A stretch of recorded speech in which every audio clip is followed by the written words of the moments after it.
ബൈത്തിൽ ഇങ്ങനെയാണ് അള്ളാഹുവിന്റെ റസൂലിന് വഹി വന്നത് സ്വല്ലല്ലാഹു അലൈഹി വസല്ലം. എങ്ങനെ അള്ളാഹു ഇറക്കി തന്നോ അത് അങ്ങനെ പറയും റസൂലുള്ളാഹി സ്വല്ലല്ലാഹു അലൈഹി വസല്ലം. മാറ്റൂല. തങ്ങൾക്ക് ഉത്തരം പഠിച്ചു അല്ല എന്തേ ബക്ക എന്ന് പറഞ്ഞത്? മക്കയല്ലേ, മക്കയല്ലേ, എന്റെ നാടല്ലേ, സ്വന്തം നാടാണത്. പക്ഷേ അള്ളാഹു ഇറക്കി കൊടുത്തത് ബിബക്കത മുബാറക, പരിശുദ്ധമായ ബക്ക നഗരത്തിൽ അള്ളാഹുവിന്റെ പരിശുദ്ധ കഅബയുണ്ട്. ഇന്ന അവ്വല ബൈത്തിൻ, ആദ്യത്തെ വീട് അതാണ്. വുദിഅ ലിന്നാസ്, അത് ജനങ്ങൾക്ക് വേണ്ടി സ്ഥാപിക്കപ്പെട്ടതാണ്. ലല്ലദീ, ആ വീട് ഏതാണ്? ബിബക്ക, ബക്കയിലുള്ളതാണ്. മുബാറകൻ, വളരെ ബറക്കത്തുള്ള വീടാണ്. വഹുദൻ ലിൽ ആലമീൻ, ലോക സമൂഹത്തിന്റെ മാർഗദർശനമാണ് കഅബ. കഅബ മാർഗദർശനമാണ്. യാ അല്ലാഹ്, ഉംറ ഹജ്ജൊക്കെ കഴിഞ്ഞു വന്നാൽ മനുഷ്യൻ സന്മാർഗം കിട്ടിയിരിക്കണം. സുബ്ഹാനല്ലാഹ്. റസൂലുള്ളാഹി സ്വല്ലല്ലാഹു അലൈഹി വസല്ലം പറഞ്ഞില്ലേ, ഒരു കാലം വരും ആൾക്കാർ ഇഷ്ടം പോലെ ഹജ്ജും ഉംറയും ചെയ്യും, ഓല് പോയ പോലെ ഇങ്ങോട്ട് തിരിച്ചു വരും എന്ന് പറഞ്ഞാൽ പാപങ്ങൾ കഴുകിപ്പോയിട്ടില്ല, ശുദ്ധിയായിട്ടില്ല, അവിടെ ചെന്ന് കണ്ണു സൂക്ഷിച്ചിട്ടില്ല, അവിടെ ചെന്ന് അള്ളാഹുവിനെ സംബന്ധിച്ച് ആലോചിച്ചിട്ടില്ല. ഒരു നാട് കണ്ടടക്കായിരുന്നു, ഒരു ഷോപ്പിങ്ങിന് പോയത്, അവിടെ ആളുകളെ നോക്കി നടക്കലാണ്. അവര് മനസ്സുകൊണ്ട് അള്ളാഹുവിനെ സബ്മിറ്റ് ചെയ്ത് പോയ പോലെ തിരിച്ചു വരുന്നു. യാ അല്ലാഹ്, എത്ര പൈസ ചെലവാക്കിയിട്ടും എത്ര എഫേർട്ടും സമയവും അധ്വാനവും വേണം ഇതിനൊക്കെ. ഹുദൻ ലിൽ ആലമീൻ, ലോകത്തിന് മാർഗദർശനമാണ് കഅബ. ആ വിഷയം പറഞ്ഞപ്പോൾ അല്ലാഹ് പറഞ്ഞു ബിബക്ക, ബക്കയിലാണ് കഅബയുള്ളത്. പിന്നെ പറഞ്ഞു അല്ലാഹു തആല റസൂലുള്ളാഹി സ്വല്ലല്ലാഹു അലൈഹി വസല്ലമയെയും സ്വഹാബത്തിനെയും അല്ലാഹു തആല സംരക്ഷിച്ച ഒരു ഭാഗം, ഒരു യുദ്ധത്തിന്റെ വക്കോളം എത്തി നിൽക്കെ അല്ലാഹു നിങ്ങളെ സംരക്ഷിച്ചില്ലേ? ബിബത്നി മക്ക, മക്കയുടെ മധ്യത്തിൽ അല്ലാഹു നിങ്ങളെ സംരക്ഷിച്ചില്ലയോ? ഇതാണ് മക്ക എന്ന് പറഞ്ഞ ഭാഗം. എന്തേ ഒരു മക്കയും ഒരു ബക്കയും? രണ്ടും ഒന്ന് തന്നെയാണ്, രണ്ടും ഒരു നാടിന്റെ പേരാണ്. മക്കയുടെ പേര് തന്നെയാണ് ബക്ക. ചെന്നൈയും മദ്രാസും ഒന്ന് തന്നെയാണെന്ന് പറഞ്ഞ പോലെ രണ്ടും ഒന്ന് തന്നെയാണ്. ബക്കയും മക്കയും ഒന്ന് തന്നെയാണ്. നമ്മളിപ്പോഴും ബോംബെ എന്നല്ല പറയേണ്ടത്, മുംബൈ എന്ന കാര്യം പറയുന്നുണ്ടോ? ഇല്ല, രണ്ടും ഒന്ന് തന്നെയാണ്. ബക്കയും മക്കയും ഒന്ന് തന്നെ. പക്ഷേ ബക്ക എന്ന് പറഞ്ഞാൽ, ബക്ക യബുക്കു എന്ന് പറഞ്ഞാൽ തിക്കും തിരക്കും കൂടുക എന്നതിനർത്ഥം. അവിടെ തിക്കും തിരക്കുണ്ടാവും. സുബ്ഹാനല്ലാഹ്. കഅബയെ അല്ലാഹു തആല മക്കയിൽ സ്ഥാപിച്ചു എന്ന് പറഞ്ഞിട്ട് എന്തിനാ കഅബ?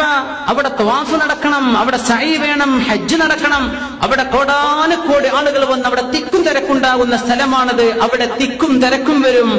ആ ഒരു അർത്ഥം ഹജ്ജിനെ സംബന്ധിച്ചും കഅബയെ എന്തിന് അല്ലാഹു സ്ഥാപിച്ചു എന്ന വിഷയം പറഞ്ഞപ്പോ ബക്ക, അവിടെ തിരക്കുണ്ടാവും കേട്ടോ, തിരക്കില്ലാതെ എനിക്ക് ഒറ്റയ്ക്ക് 5 സ്റ്റാർ ഹജ്ജ് ചെയ്യണമെന്ന് പറഞ്ഞിട്ട് കാര്യമില്ല, അവിടെ തിരക്കുണ്ടാവും. എന്ത് 5 സ്റ്റാർ എന്ന് ഇവിടുന്ന് പോയാലും അവിടെ ചെന്നാൽ അവിടെ 1 സ്റ്റാറും 2 സ്റ്റാറും ഒക്കെ അവിടെ ഉണ്ടാവും. അതിന്റെ കൂട്ടത്തിലൊക്കെ തന്നെ ഹജ്ജ് ചെയ്യാൻ പറ്റുള്ളൂ. സുബ്ഹാനല്ലാഹ്. ആൾക്കാരൊക്കെ ഒന്ന് മാറി നിന്നിട്ട് ഞാൻ ഒറ്റക്കൊന്ന് കഅബ 5 മിനിറ്റ് കൊണ്ട് ദുആ കഴിച്ചു തരാൻ കഴിയില്ല. ബിബക്ക, അവിടെ ഇസ്തിഹാമുണ്ട്, തിരക്കുണ്ട്. സുബ്ഹാനല്ലാഹ്. നേരെമറിച്ച് മക്കയിൽ നടന്ന ഒരു വിഷയം അല്ലാഹു തആല പറയാണ്, അവിടെ അല്ലാഹു നിങ്ങളെ സംരക്ഷിച്ചില്ലേ എന്ന് പറഞ്ഞ വിഷയം പറയാം. ഹജ്ജല്ല വിഷയം, അവിടെ മക്ക, മക്ക മക്ക തന്നെയാണ്. ഹജ്ജിനെ സംബന്ധിച്ച് പറയുമ്പോഴാണ് അല്ലാഹു തആല ബിബക്ക, ജനങ്ങൾ തിരക്കുന്ന സ്ഥലം. സുബ്ഹാനല്ലാഹ്. മഹാനായ അസ്മഈ റളിയല്ലാഹു അൻഹു വലിയ ഭാഷാ പണ്ഡിതനാണ്, വലിയ ഭാഷാ പണ്ഡിതനാണ്. അദ്ദേഹം സുബ്ഹാനല്ലാഹ്, അദ്ദേഹം ഗ്രാമത്തിലൂടെ നടക്കണം. ഒരുപാട് ചരിത്രങ്ങൾ അദ്ദേഹം രേഖപ്പെടുത്തിയിട്ടുണ്ട്. അസ്മഈയുടെ ഒരുപാട് സംഭവങ്ങളുണ്ട്. അദ്ദേഹം ഇങ്ങനെ പോകുമ്പോ ഒരു സ്ഥലത്തെത്തി. അദ്ദേഹം ഒരു പീഡികത്തിണ്ണയിൽ ഒരു അറാബികളൊക്കെ ഇരിക്കുന്ന സ്ഥലത്ത് അദ്ദേഹം ഇരുന്നിട്ട് ഇങ്ങനെ ഖുർആൻ ഓതുകയാണ്. മനപ്പാടുള്ളത് അങ്ങനെ ഓതുകയാണ്. അസ്സാരിഖു വസ്സാരിഖതു ഫഖ്തഉ അയ്ദിഹുമാ നകാലം മിനല്ലാഹ് ജസാഅൻ ബിമാ അമിലു നകാലം മിനല്ലാഹ് വല്ലാഹു ഗഫൂറുർ റഹീം. അറാബി, കദബ്ത, നിങ്ങൾ നോണയാണല്ലോ ഇപ്പൊ ഈ പറഞ്ഞത്. യാ അല്ലാഹ്. അപ്പോ അതാരിഫുൽ ഖുർആൻ, നിങ്ങൾ ഖുർആൻ അറിയോ? എന്താ ഇപ്പൊ ഓതിയത്? അസ്സാരിഖു വസ്സാരിഖ, മോഷണം ചെയ്ത ആണും പെണ്ണും, ആണ് മോഷ്ടിച്ചാലും പെണ്ണ് മോഷ്ടിച്ചാലും, ഫഖ്തഉ അയ്ദിഹുമാ, കയ്യിന് അല്ലാഹു മഹത്വം കൊടുത്തിട്ടുണ്ട്. ഈ കൈ ഹലാൽ ഉപയോഗിക്കുമ്പോൾ, അന്യ ആളുകളുടെ സ്വത്ത് ഉപയോഗിച്ചാൽ ഈ കൈയിന്റെ ഹുർമത്ത് അല്ലാഹു നശിപ്പിക്കാൻ ആ കൈ നിങ്ങൾ മുറിച്ചു കളഞ്ഞേക്കണം. നകാലം മിനല്ലാഹ് ജസാഅൻ ബിമാ അമിലു നകാലം മിനല്ലാഹ്, അവർ ചെയ്തതിന്റെ പ്രതിഫലവും അല്ലാഹുവിന്റെ ശിക്ഷയുമായി അവരുടെ മുൻകൈ മുറിക്കപ്പെടും. വല്ലാഹു ഗഫൂറുർ റഹീം, അല്ലാഹു പുറത്തു കൊടുക്കുന്നവനാണ്, കാരുണ്യവാനാണ്. ഇതാണ് അസ്മഈ തങ്ങൾ ഓതിയത്. സുബ്ഹാനല്ലാഹ്. അറാബി ഉടനെ പറഞ്ഞു കദബ്ത, പച്ച നുണയാങ്ങളെ ഓതിയത്. അസ്മഈ ചോദിച്ചു, അല്ല നിങ്ങൾക്ക് ഖുർആൻ അറിയോ? ഇല്ല. പിന്നെ എങ്ങനെയപ്പോ ഞാൻ ഓതിയത്? തെറ്റാങ്ങൾ പറഞ്ഞത്. നിങ്ങളിപ്പോ എന്താ ഓതിയത്? അസ്സാരിഖു വസ്സാരിഖതു എന്ന് ഓതിയിട്ട് വല്ലാഹു ഗഫൂറുർ റഹീം, അല്ലാഹ് പുറത്തു കൊടുക്കുന്നു, റഹ്മത്ത് ചെയ്യുന്നു. എന്താ നേരത്തെ ചെയ്യാൻ പറഞ്ഞത്? കൈ മുറിക്കാൻ. ഈ പറഞ്ഞത് മുമ്പ് പറഞ്ഞത് ഒരു ബന്ധമില്ലല്ലോ. അടച്ചോനെ വല്ലാഹു അസീസുൻ ഹകീം, അങ്ങനെ ആയത്ത് അവസാനിക്കുന്നത്. അല്ലാഹു അസീസാണ്, നല്ല ഇസ്സത്തുള്ളവനാണ്. ഹകീം, അല്ലാഹു എന്ത് നിയമം നടപ്പാക്കിയാലും അതിൽ അല്ലാഹുവിന് ചില ലക്ഷ്യങ്ങൾ ഉണ്ടാകും. ഹിക്മത്തുള്ളവനാണ് അല്ലാഹു. അങ്ങനെ ഓതി. അസ്സ, അല്ലാഹു അഭിമാനിയാണ്. ഫഹകമ, അല്ലാഹു തആല നിയമം നടപ്പാക്കി. ഹകീം, അല്ലാഹു തന്ത്രജ്ഞാനിയാണ്. ഫഖത, അതുകൊണ്ട് അല്ലാഹു മുറിക്കാൻ പറഞ്ഞു. ഇതിന് അല്ലാഹുവിന് ചില ലക്ഷ്യങ്ങളുണ്ട് ഈ പറഞ്ഞതിന്.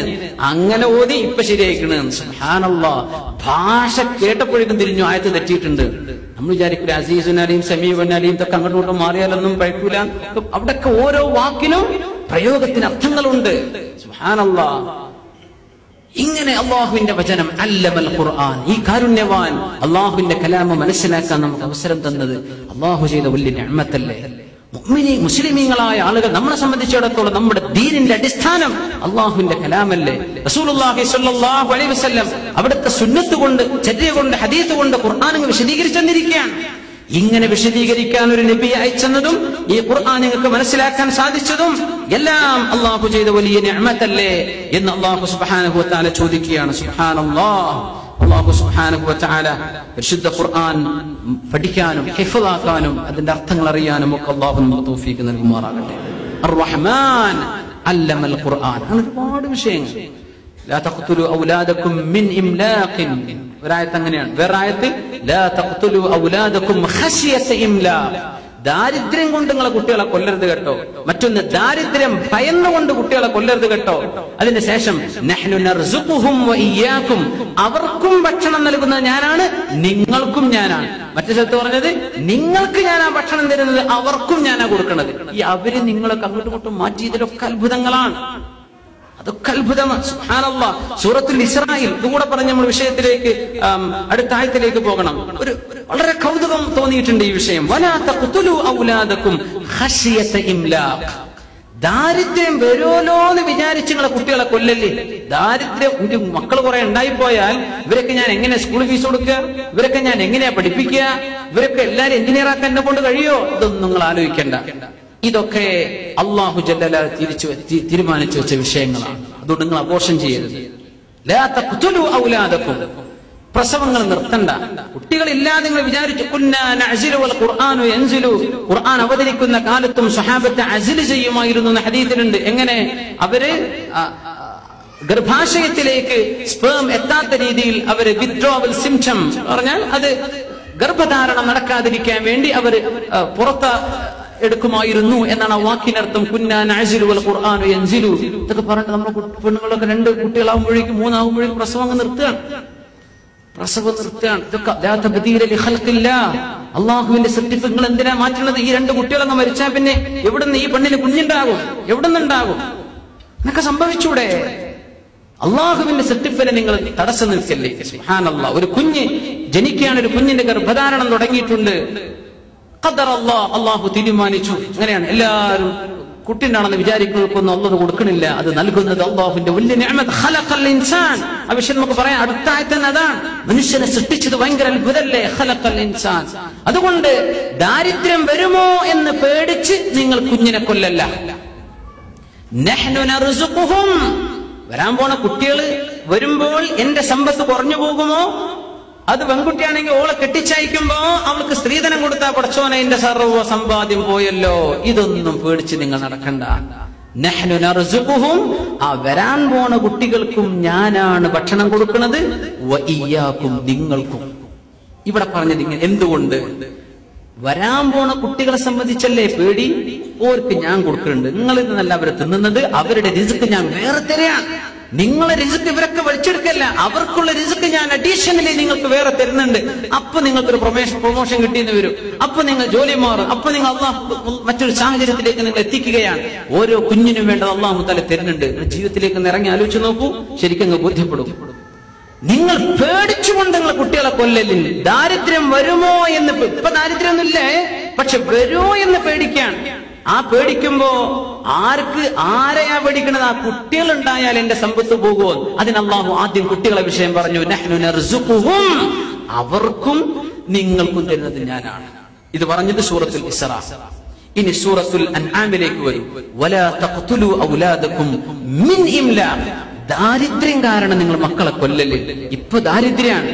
പടച്ചോനെ എന്റെ കുഞ്ഞിനങ്ങ് കൊന്നാലോ, ഇവനെ ഡോക്ടറെ കൊണ്ടുപോണ്ട, അവൻ രോഗിയാണ്, മരിച്ചോട്ടെ, എന്നാ പിന്നെ ഇവന്റേത് ഞാൻ ആലോചിക്കണ്ടല്ലോ എന്ന് ഇപ്പോഴത്തെ ദാരിദ്ര്യം കൊണ്ട് നിങ്ങൾ കുട്ടികളെ കൊല്ലല്ലേ. ഇപ്പൊ നിങ്ങൾക്ക് ദാരിദ്ര്യമുണ്ട്, വരുമോന്നല്ല, ഇപ്പോൾ ദാരിദ്ര്യമുണ്ട്, എന്നാലും മക്കളെ കൊല്ലല്ലേ. സുബ്ഹാനല്ലാഹ്. നഹ്നു നർസുഖുക്കും, നിങ്ങൾക്ക് ഭക്ഷണം തരുന്നത് ഞാനാണ്, വഇയ്യാഹും, നിങ്ങളുടെ മക്കൾക്കും ഞാനാ തരുന്നത്. ഇപ്പൊ ദാരിദ്ര്യമുണ്ട്, നമ്മൾ ആദ്യം ശ്രദ്ധിക്കൽ ആരെയാണ്? നമ്മളെ തടിയല്ലേ നോക്കുക, അത് കഴിഞ്ഞിട്ടല്ലേ മക്കൾക്ക് ഭക്ഷണം കൊടുക്കും. ഉമ്മയുടെ ശരീരം നോക്കണ്ടേ, അപ്പോഴല്ലേ മക്കളെ നോക്കാൻ പറ്റൂ. അതുകൊണ്ട് നിങ്ങളെ കുറിച്ച് പേടിയിലാണ് ഇപ്പോ. അല്ല, ഇപ്പൊ ദാരിദ്ര്യമാണ്, നിങ്ങളുടെ ശരീരത്തെ കുറിച്ച് പേടിയിലാണ്. നിങ്ങൾക്ക് ഞാൻ ആ ഭക്ഷണം തരുന്നത്, നിങ്ങളുടെ മക്കൾക്കും ഞാനാ തരുന്നത്. അതുകൊണ്ട് മക്കളെ കൊല്ലല്ല. ഇവിടെ നിങ്ങളെ എന്നാദ്യം പറഞ്ഞു, മക്കളെ പിന്നെ പറഞ്ഞു. ഇപ്പൊ ദാരിദ്ര്യമുണ്ട്, ദാരിദ്ര്യം വരുമോ എന്ന് പേടിച്ചു. അവർക്ക് ഞാനാ കൊടുക്കുന്നത്, ആ മക്കൾക്ക് നിങ്ങൾക്കും ഞാൻ തന്നെയാ തരുന്നത്.